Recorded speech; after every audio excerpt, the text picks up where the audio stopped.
Cattle in Sri Lanka are highly susceptible to internal and external parasites, which significantly impact their health and productivity. Internal parasites, such as roundworms and liver flukes, disrupt the digestive system, leading to poor nutrient absorption and reduced feed efficiency. External parasites, including ticks, lice, and mites, not only irritate the animals, but also serve as vectors for deadly diseases like babesiosis and theileriosis.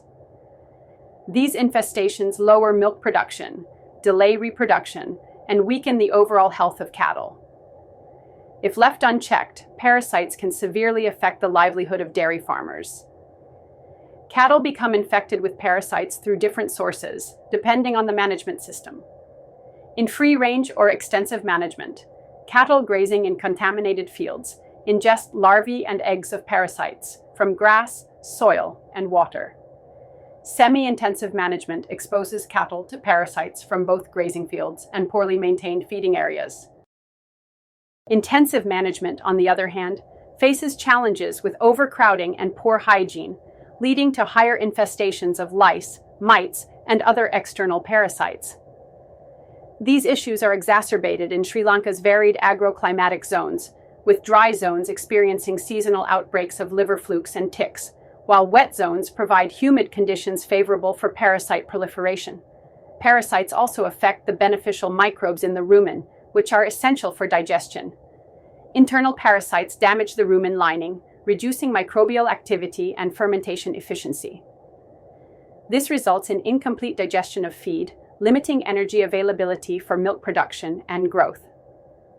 Over time, poor digestion leads to significant losses in productivity, including lower milk yields, slower growth rates, and poor body condition. Effective parasite control requires an integrated approach. Grazing management is crucial, particularly in free-range systems. Dairy farmers can rotate grazing fields to reduce contamination and avoid overgrazing, which increases exposure to larvae. Regular deworming programs, guided by veterinary surgeons, can help manage internal parasites, while acaricides and natural repellents, like neem sprays, can control ticks and lice. In semi-intensive systems, maintaining clean feeding areas and water sources is essential, while intensive systems benefit from proper drainage and waste disposal practices to minimize the risk of infestation. Climate-smart dairy farming practices can further enhance parasite control. Improved pasture management, such as introducing parasite-resistant fodder and adopting silvopastoral systems, can reduce the parasite burden. Monitoring and surveillance using climate models can predict outbreaks, allowing farmers to act proactively. Additionally, strict biosecurity measures, including quarantine and hygiene protocols, can prevent the introduction and spread of parasites. Parasites are often transmitted by vectors such as ticks, biting flies, and mosquitoes. These vectors spread diseases like babesiosis, anaplasmosis, and trypanosomiasis, which can cause severe illness and even death in cattle. Managing these vectors is a critical aspect of parasite control. Strategic deworming, rotational grazing, and integrated pest management have been successfully implemented in tropical countries like Brazil, Kenya, and India. These practices have reduced parasite infestations and improved cattle productivity in these regions.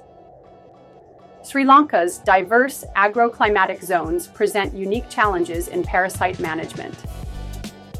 In the dry zone, seasonal water bodies often harbor liver fluke larvae, while ticks are prevalent in open grazing areas. In the wet zone, high humidity and rainfall create ideal conditions for both internal and external parasites. Addressing these challenges requires tailored solutions that consider the specific needs of each zone and farming system. By adopting integrated parasite control strategies with the support of veterinary surgeons and climate-smart practices, Sri Lanka's dairy farmers can minimize the impact of parasites on cattle health and productivity. This will not only improve milk yields and income, but also support the long-term sustainability of the dairy sector, ensuring a better future for dairy farmers across the country.